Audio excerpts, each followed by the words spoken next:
We can go on and on about the different inventions that came from Black people that are the fabric and backbone of the United States of America that we use to this day. Um, and they came and they hailed, many of them from HBCUs, historically Black colleges and universities. So taking the opportunity to connect HBCUs to colleges on the continent to do something very different. Most times we go to college, and I'm guilty.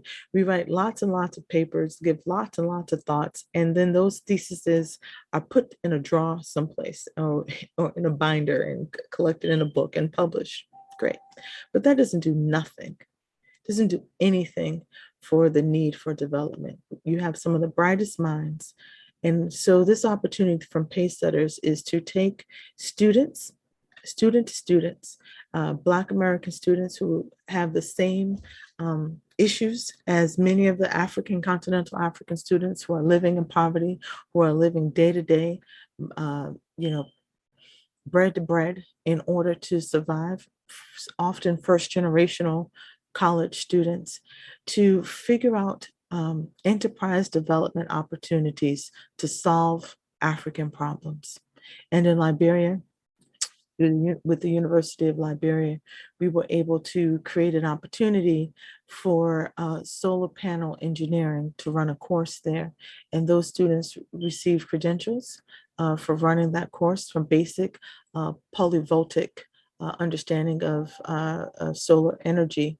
And then the second phase of that project is to take those solar panels that they were able to create and understand that energy and put it onto rice irrigation and onto rice farms to operate their irrigation systems, so that it could be mechanized, and that the flow of energy from the sun can run that irrigation, and the excess energy from the solar panels will be moved into the houses of those small shareholder farmers.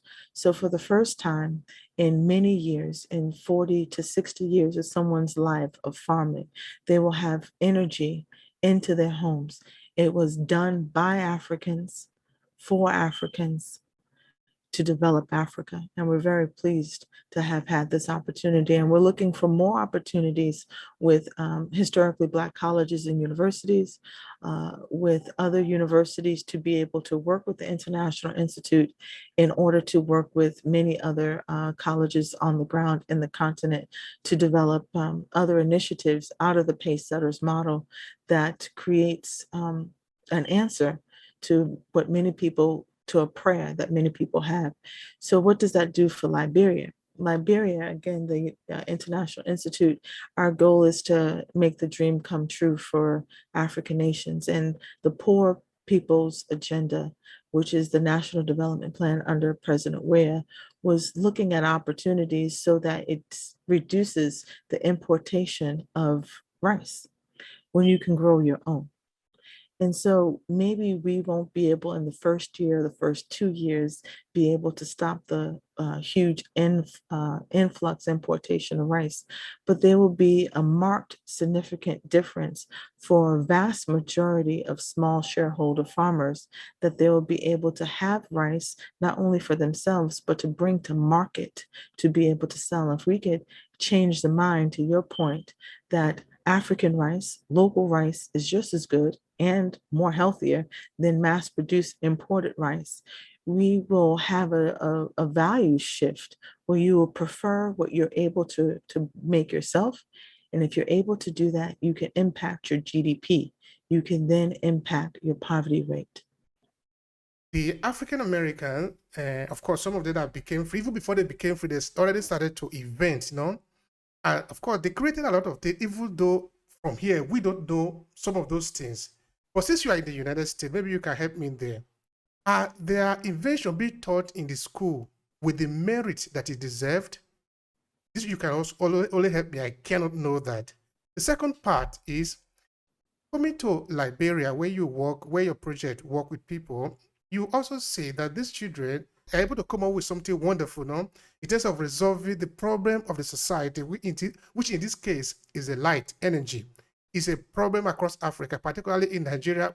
A lot of people are thinking, what should be the way out? We don't yet have the solution.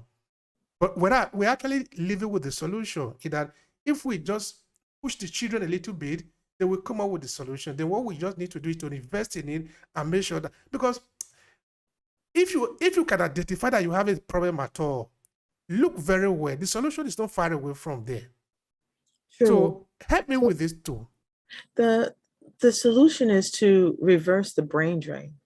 To build the Africa we deserve, we need all of Africa, all Africans, all people who hail and descend from Africa, those who have an Africa focused value system and frame of mind to engage with in Africa. So part of doing this work, I told you that my work has been in social welfare, and so I operate from my heart, even though I run a business, a for-profit company. I'm looking at all of the young people from Africa who are losing their lives on the back roads going through Europe. Going to trying to get to Italy and they're dying, trying to get to France and they're dying along the way. The work that we're doing of building the Africa we deserve is not only creating 1 million jobs by 2030, but you can't create those jobs unless you create industry. Industry creates hope.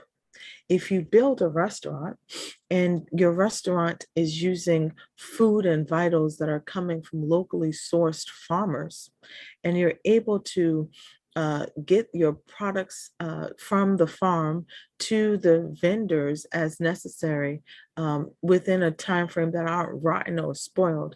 I have engineers on my team that retrofit cargo trucks with air conditioning to keep the merchandise fresh.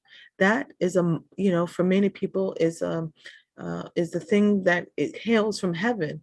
And here it is something in the United States that is very necessary.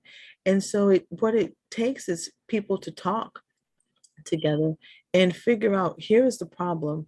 We do have some common solutions that don't require a lot of money.